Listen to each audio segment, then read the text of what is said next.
السلام عليكم ورحمة الله وبركاته. ايه رأيكم النهاردة نعمل سمك بطريقة جديدة وان شاء الله تنال اعجابكم على طريقتي وتتبيلة مميزة للبوري والبلطي. بنجيب السمك ونغسله كويس جدا بالمية والخل والليمون وننشفه ونبدأ كمان نمسحه بالمناديل الورقية كويس قوي، وببدأ ان انا اعمل فيه فتحات بالسكينة بالمنظر ده. كلنا عارفين ان السمك البوري ما بيشربش التتبيلة من جوه قوي. انا هقول لكم النهاردة على طريقة حلوة جدا هتخلي السمك لحمه من جوه يبقى زي بره بالظبط ويشرب نفس التتبيله، لان هو بيختلف عن البولتي. كل اللي بعمله بجيب الملح وابدا ارشه من بره ومن جوه بالملح، وببدا كمان اجيب شويه من البابريكا، شويه من الكركم، شويه من الكزبره الناشفه والملح، وكمان شويه من الكمون وشويه من الجنزبيل.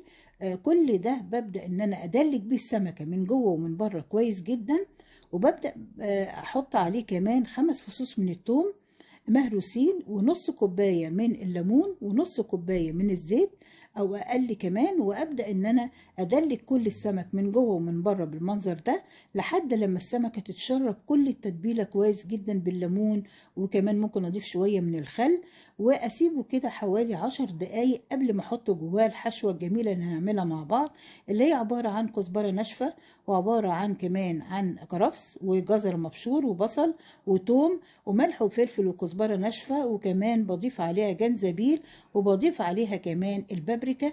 كل الحاجات الحلوة دي ببدأ ان انا ادخلها داخل السمكة واحطها الاول على صينية، والصينية فيها ورقة من الزبدة، وابدا ان انا احشي كل السمك بالمنظر ده واحطه جنب بعض.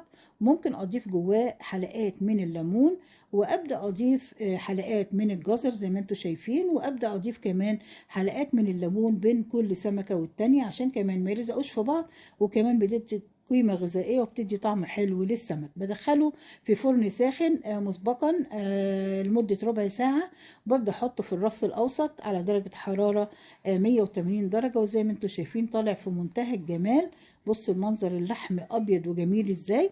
ببدأ أطلعه في طبق التقديم، ممكن أطلع سمكة أوريها لكم ومعاها السلطة، وببدأ إن أنا أجملها بحلقات الليمون وأقدمها مع الرز الأبيض، او ممكن ان انا ابدا ان انا اقدم السمك كله البوري مع بعضه بالمنظر اللي هتشوفوه معايا دلوقتي، وابدا برضو اجمله بحلقات الليمون، او اقدم البولتي ومعاه البوري.